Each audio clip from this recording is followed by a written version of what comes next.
చదువుతోనే జీవితాల్లో వెలుగు వస్తుందని, ఇందుకోసమే విద్యా వ్యవస్థను ప్రక్షాళన చేస్తున్నామని సీఎం రేవంత్ రెడ్డి స్పష్టం చేశారు. తల్లిదండ్రుల తరహాలో పిల్లల భవిష్యత్తు కోసం నాణ్యమైన విద్యను అందించే బాధ్యత తీసుకుంటారని హామీ ఇచ్చారు. హైదరాబాద్ నక్లెస్ రోడ్డులోని హెచ్ఎండిఏ గ్రౌండ్స్ లో జ్యోతిబాపులే, సావిత్రిబాయి దంపతుల విగ్రహాలను సీఎం రేవంత్ రెడ్డి ఆవిష్కరించారు. మహనీయుల విగ్రహాలు చూసి వారి త్యాగాలు స్ఫూర్తి పొందాలనే లక్ష్యంతోనే ఈ విగ్రహాలను ఏర్పాటు చేసినట్లు సీఎం స్పష్టం చేశారు. అన్ని వర్గాలు ఒకే చోట చదువు, జీవించడం ద్వారా కుల వ్యవస్థ నిర్మూలన సాధ్యమవుతుందన్న రేవంత్ రెడ్డి ఇందుకోసమే యంగ్ ఇండియా స్కూళ్లను ఏర్పాటు చేస్తున్నట్టు తెలిపారు. గత ప్రభుత్వం గొర్రెలను బర్రెలను కాసుకోవాలని చెబితే తమ ప్రభుత్వం విద్యావంతులుగా మారుస్తోందని వివరించారు.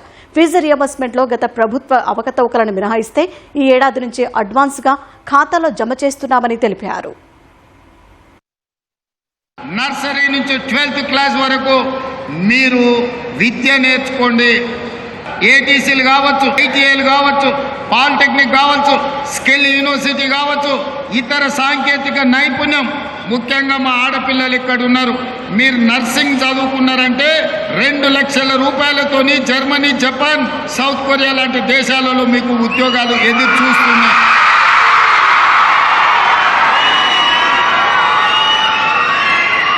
డాక్టర్లు, లాయర్లు, ఇంజనీర్లతో పాటు సాంకేతిక నైపుణ్యాన్ని నేర్చుకోండి. ఐఏఎస్లు, ఐపీఎస్లతో పాటు సాంకేతిక నైపుణ్యం నేర్చుకోండి. ఈరోజు మన ప్రభుత్వం సాంకేతిక నైపుణ్యం కోసం సంపూర్ణమైన అవగాహనతో ముందుకు వెళ్తున్నది.